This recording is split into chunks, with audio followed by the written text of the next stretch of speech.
Grace Schiffman, here we are. It's Tuesday afternoon and we're here for the Rain Circle. I'm so excited, Karen. Today's like my favorite topic we're going to be talking about. I know your energy behind it is absolutely amazing. Well, thank you.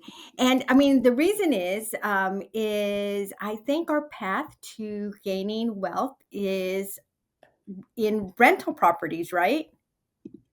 Yeah, I think you're right. I mean, what are we going to talk about today? And it's really the buildup of what we've been talking about. We've been talking about how to start a business, how to own a business, how to protect your assets. You're I so love that. I love that conversation. you just did. But I do. But we are in the business of real estate or real estate mortgage or title or anything. And something that I'm so proud to watch you do is investing in real estate. Like we are selling this every day. So why don't you share a little bit about your journey in selling or buying your first investment property, identifying your first investment property, and how you believe that is really a great way to build wealth for you. Sure. Thank you so much. So, as Karen said, one of the my biggest strengths, I think, is looking at an opportunity and making sure that we can analyze to see what we want to do. The very first property that I bought here in this area was, and it always happens accidentally, right? Number one, I had had issues with my husband saying, no, don't buy a property, let's save our money in the stocks or whatever. But then I had this opportunity of this little house. This lady called me up actually and said to me, Grace, I'm going to leave this house. I don't want it anymore. How do I turn in my keys? And I go, what do you mean turn in your keys? And she said, well, I don't have time to sell it. I don't want it. I'm getting a divorce. I just want out of this whole thing. And I said, well, wait a minute, honey, let me go look at the house. So indeed, it needed a lot of work. Her husband had done some yucky stuff to the property and things. And I wanted, number one, to take her out of that situation because I knew that I could make her a little money, right? She didn't have time for us to put it on the market. I analyzed the numbers and made her a fair deal and closed within 2 weeks. I mean, it was pretty straightforward. And I looked at that as a blessing, right? I knew that I could rent it for more money, and I knew that she needed a little bit of money to get out of this bad situation. And it really helped me on the path to this. Now, that just happened to have happened because I'm a real estate agent. Like Gary Keller told us one time, probably 8, 9, 10 years ago, you have to look at yourself and your family as your very best client. When she called me, I could have called an investor, someone that I've been working with, and said, hey, by the way, here's this property that you can pick up. We know it's distressed. We know it needs work. And we know that this lady needs to move out. Let's make her a fair deal. And then you can make all this money on this rental property. So what did I do? I remembered that, right? So I became my own best client. And I think all of us have to go into any transaction that we do with that mindset. We need to be our best client. And what I mean by that is when we go to a listing appointment, you need to look at it and say, hmm, if I made a fair offer, because it's always a fair offer. As real estate agents, we cannot undercut or undermine our clients or potential clients. But if I made a fair offer, looking at all the numbers, is this a property that I want in my portfolio? I think if we went in looking at that all the time, we would find opportunities that we didn't think were available. I just think you're right, and remembering, and it was like he was speaking to you at the time, but this could be anyone saying anything, and we're ready to hear it. And and it's so funny because this is part of our whole theme is everyone's taking care of everyone else, and we're not taking care of ourselves first. And when saying you're your own best client, because I would naturally in sales would pick up the phone and call 2 to 3 investors that I know that would be interested or benefit from it. So why not me? I mean, there are actually brokerages that are set up, to go buy cash, pay cash for your home, and you don't have a lot of the hassle. And so you started in your own neighborhood, right? Like that's something that I really recommend, is starting in your own neighborhood or starting with what you know. Correct, correct. So, one of the very first things that I think anybody needs to do is kind of analyze your investment strategy and personality. Here in this area, what I want to do personally, I've looked at it. After that one was accidental, I looked at it and I knew that I wanted within 30 minutes of my primary house, because if we're going to go and check it or do work or whatever, we're our own property managers. We need to have that in place, right? I don't want to be driving 2 hours to go check on a leaky faucet. So I did 30 minutes in my property zone. I looked at what my clients have wanted in the past. And although 4 bedrooms are very good for, people wanting to come in here and buy in this area, 3 bedrooms, 2 bathrooms are affordable and they're very, very easily rentable. So I figured, okay, 3 bedroom, 2 bathroom, that's part of my criteria, and no HOA. I didn't want to have to deal with, Mhm. someone writing a letter to my tenant because the grass is too long or this or that or the other. So basically, that's my criteria. Then I looked at it, and it's not, and I have to tell you, in some areas, it's not working anymore. But I know that throughout the country, because I'm on drips for probably 5 or 6 agents that I know that send me properties because I've asked for them, it still works. I look at the 1% rule. So 1%. You want to know what that is, Caryn? I do, because you taught this to me years ago, and I was like, gosh, that makes it so easy, because investing in a rental property or owning a rental property is scary and intimidating. And I've been in real estate for decades, right? And I'm intimidated. So, yes, share your magical formula of 1% to invest. So the easiest way to cut a property out of you looking at it to purchase is, does it fit the 1% rule? That is, if I buy something for $150,000, can I rent it for $1,500 or close to that? That's as easy as it comes. That's without looking at cap rates, of vacancy rates, of all the other stuff that goes into all these complicated Excel sheets that we're going to share one with. But that's really the easiest calculation you can do. Does it meet this?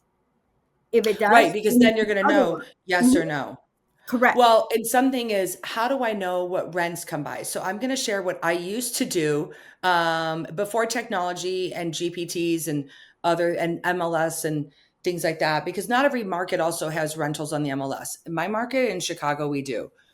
Is I would have my potential client, which might be me, put an ad on Craigslist, or now it would be Facebook Marketplace, as you mentioned, and say home for rent beginning, and put it 30 days out in this neighborhood or this street. Don't say the house specifically, because and just see how much interest you get. You could have an online application, and that's how I would judge, or my clients would judge what what demand it is for the market. Is I would do Craigslist ads for them, or they would do Craigslist ads, and then they could compare and contrast. You could do it for a few properties. And for me, that was like an old school way to measure, is what's the demand for this right now? Correct. That's a really good method. What I've done in the past is, there's a couple of really big property management companies here, and I would go pick up the rental list. I mean, they share it to you publicly Oh, because you have, I mean, clients that may be looking for a rental, and I study them, right? How long has this been on the market? What are they asking for? What neighborhood is this? And now there's even something simpler. I mean, you can get on Rent-O-Meter, and it'll tell you what the projected rents are for that particular house. So we've got a lot of tools, ladies, a lot of tools. well, if you think about it, whenever I'm at a listing appointment, I ask them, do you want to keep this as a rental? If they own it free and clear, or they don't need the equity to buy another property. So where I'm already doing it in a listing presentation, and I'm giving that advice to the clients, because it may not be in their best interest to sell. It might be in their best interest to hold. And that brings us to something amazing, right, Caryn?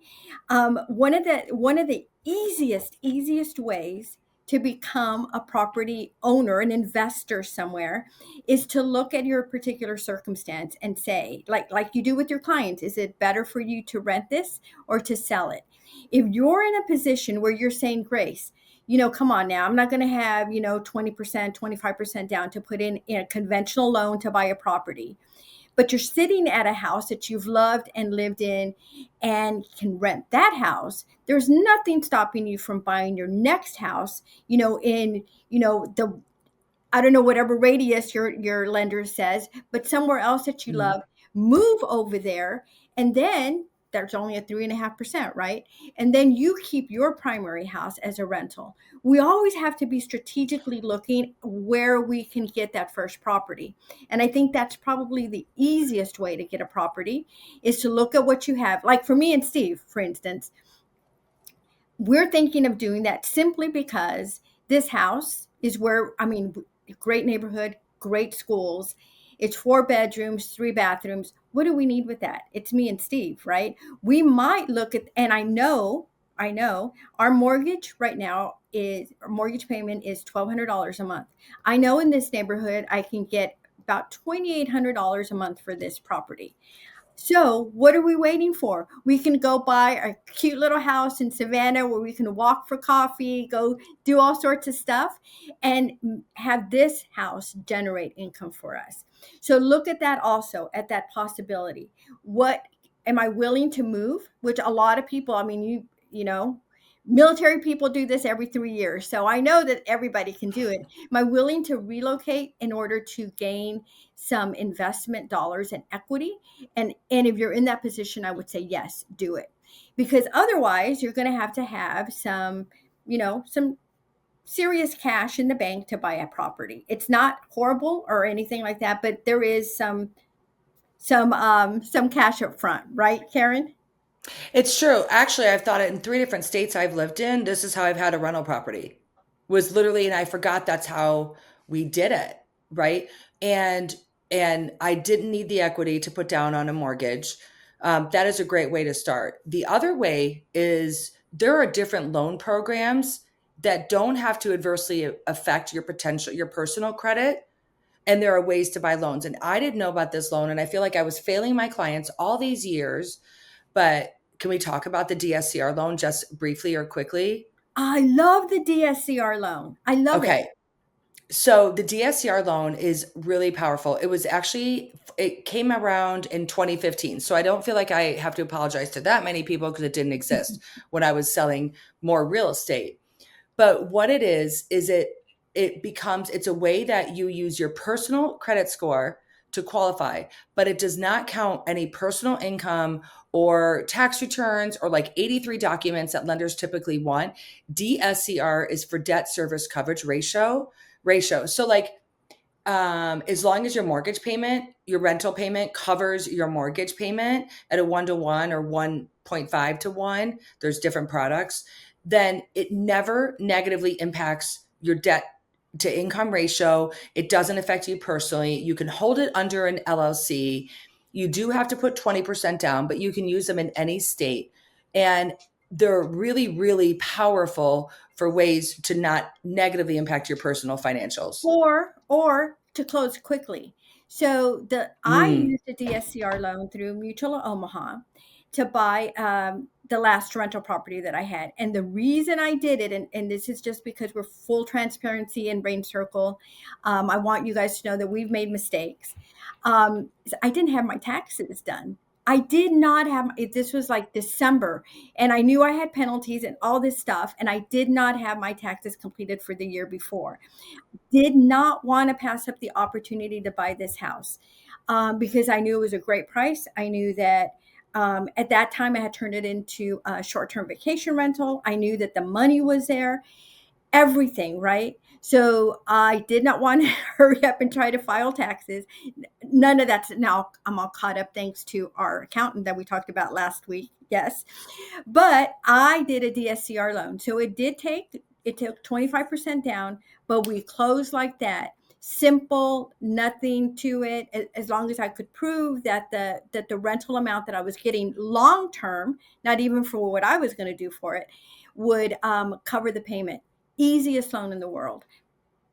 Well, yeah, you're not submitting pay stubs. It also, there's no limit on your income. It's not income based at all. So, like, you could own $3 to $4 million in DSCR rental properties, right? And and be able to keep buying more when you have equity in the other. So that is a loan that it's like, holy cow, I had no idea, because I would think, oh, I have a regular mortgage on my primary home, I won't qualify for another mortgage. So this is a great way to do it. It's a Yeah, great way to do it. it's a great way. Mhm. It's really, really great. And like I said, for a lot of people, it doesn't have to be your income taxes. It could be just like, maybe I don't qualify, but I do have this money that I can use. Don't let any of that stop you, because I know that we can put you in contact with lenders who are going to help you, whether it's, a 5% loan, 10% loan, 20% loan, right, Karen? We got that covered. Got it covered. Yes. Yeah. So what do you think the hesitancy is? Because my fear as a realtor is like, what if the people don't pay rent? What if this? Well, I've learned the hard way is setting standards. So I have perfect tenants in my old townhome that when I moved, because my interest rate was like 2.75. I'm on a 15-year note. Like, let someone else pay that mortgage because that's my Portugal home someday, right? And that's an asset for me. But I set very clear rules is, credit check, background check, which there's so many online services that do it. And then you can only pay by ACH, right? By the first of the month, there's late fees. Like, we learned the hard way on no handshakes, clear as day, right? And with so many resources with AI too, it's easy to set that up. And I was able to get the best tenants. They've been in there 3 years. They don't ever want to leave. I don't want them to leave. And it really has created a win-win. So let them pay my mortgage for me. Am I making a ton of money on it? No, I'm not. And I do have to deal with an HOA. You are making a ton of money because you're paying your Oh, mortgage and you're gaining equity. I mean, I know that you have a lot of equity in that property. So I always, look at it that way also, is don't think that your first rental property you're going to be making $2,000 a month clear. If you're making 300-400 bucks a month, you're ahead of the game because you're paying. I mean, where else are you going to get someone to pay down that loan for you? You're making a little bit of money and you're gaining equity. So every year you're that you're, right. yes, it's a ladies, I want everybody to know, I want each of you to own properties. One of the things that we're going to do in the Rain Circle, because as you can tell, both Karen and I are very passionate about this, is we were going to do a series of webinars that are more, this is just overall view, but we want to take you to the path, exactly how you do it. Let's analyze properties together. Let's look at your loan options. Let's look to see what your particular personality is in investing. Do you not want to be a landlord? Do you want to put it in with a property management company? What does that do to your bottom line? All that stuff we're going to go through. This is just basically us going through like the overall view, but we can't wait to take you through that whole process together. Yeah, because if it wasn't for you, I wouldn't have had confidence in doing it again, right? Because I'm like, I don't want to be a landlord. I don't want to deal. Well, I just get home warranties for my rental properties because I don't want to fix anything. My tenants just call the home warranty company and they get it handled. And so if I don't have a lot of extra resources, how do I know that this is going to be taken care of? That is something, because a new furnace can cost money, right? And there are things like that. But rest assured, generally speaking, tenants want to live there. They'll sign a 2-year lease, right? If you take $50 less a month, they'll sign a 2-year lease. Mhm. Sometimes taking a $50 loss a month is actually a benefit for your taxes, right? Too, is that there Yes, is some carrying costs. So it is, have a couple months of rent to make sure you have some tenants in there, and have a little nest egg. Like, I don't know what you advise, and I'd have to research that, but I would imagine have 2 to 3 months of your mortgage payment at correct, least. correct. Mhm. I think that that's really, really important because you never know what could happen. I mean, look at what's happening now. Mm. Unfortunately, there's going to be landlords who have to, I mean, hopefully waive some late fees or waive some penalties that are coming because people, good tenants, great tenants. I had a talk with one of mine with 2 weeks ago, and thankfully his wife is full time working. But if if he didn't have any money coming in, how's he going to pay, right? So you need to have. That's one of the things that really Steve and I really do is we have those reserves because anything could happen. I mean, it really can. But you need to be smart and protect yourself. But don't be scared of building that wealth through the asset that we can hold and see. And just, and it's part of our industry. You know, for us, we need to be able to walk the same path we're walking our clients through and say, this is a good investment. Well, and I'm excited about our events that we're going to have people speaking about this, but there's nothing keeping from you and I investing in a rental property together, right? If we know our strengths, if we know what we're good at, like this is not something anyone ever has to do alone either. If I like, I did an LLC with my daughter, my middle daughter, Taylor, to do a four flat in Texas that was like $100,000. And so we did it together. She identified it. We split the down payment and that was the goal. So you can do this with other people, but also you don't have to rent to your friends and family either, right? You could also set some ground rules, like I don't want to make it icky or make it weird, right? And I want to make sure that I just keep it clean, just keep it business, keep it transactional. Think like a commercial agent. Commercial agent, there's like no emotion. It's just business. It could take a long time. But when it comes to investment property, remove all emotion, right? Here's the home and here's what you expect. And you'll find the right tenants. There's so much information on people now that you'll find the right tenant. And here's the thing, you know, if anybody ever had any concerns about that, I mean, real concerns about, I don't want to rent to my kids because you never know, or my cousins or something, hire a property manager. Then it's on them. Then you're clean, right? You bought the property, here it is. You know, you pay them 10% and they take care of all of that for you. So not even that can stop us from building our wealth, because then it's not us that's telling them your credit score sucks, you have a late payment, you do this. It's a person that you've hired, the professional that you've hired to do this.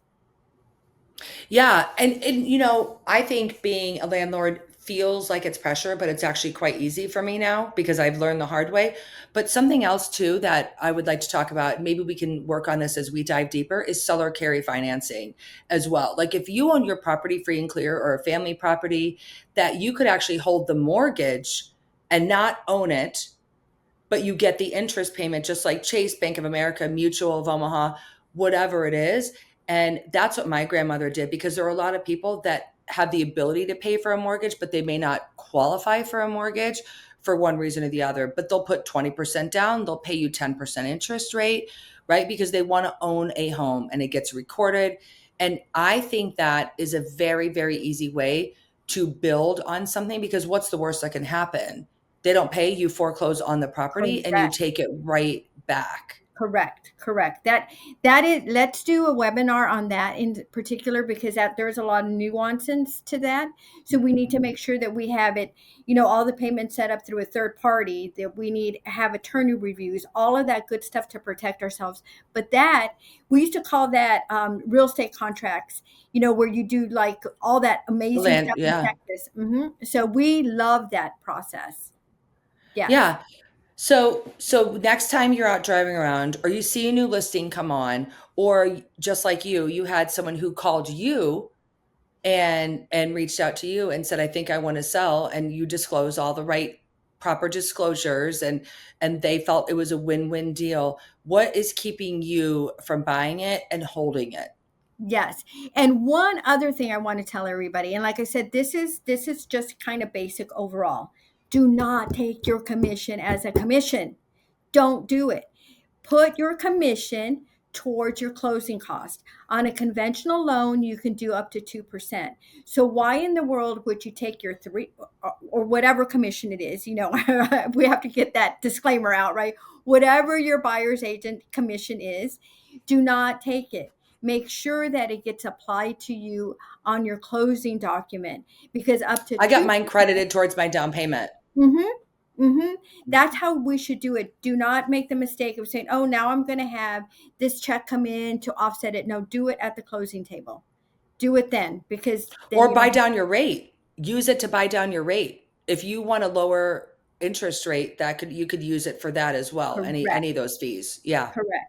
Correct. So I'm just really excited. I cannot wait to start the Rain Circle Investment Club, because I want to see all of us, all of us on this wealth building journey together.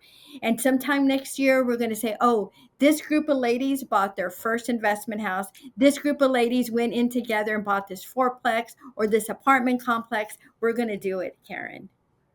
I believe so. But that 1% rule, Grace, that 1% rule that you shared is magic because it's such a quick blink. So that alone, I mean, we don't even need to talk about it anymore. That alone is so very important. Well, thank you, Caryn. It is a very easy, quick way to just discard properties because it's not the only way, right? Once we look at it and it meets that criteria, then we do the deep dive. But if it's not going to meet that, then you just go, well, on to the next one. It sounds good. All right. Well, Thanks. that was it for today. We're so excited to dig deeper in with you ladies. And Caryn, I just love talking about all this stuff with you. I love your energy when you talk about it because it's clear you're so passionate and you get to be like, yeah, Steve, Yeah, Steve, I knew it it. worked. Yeah. All right. Thanks, everyone. We'll see you next week. Bye bye. Bye.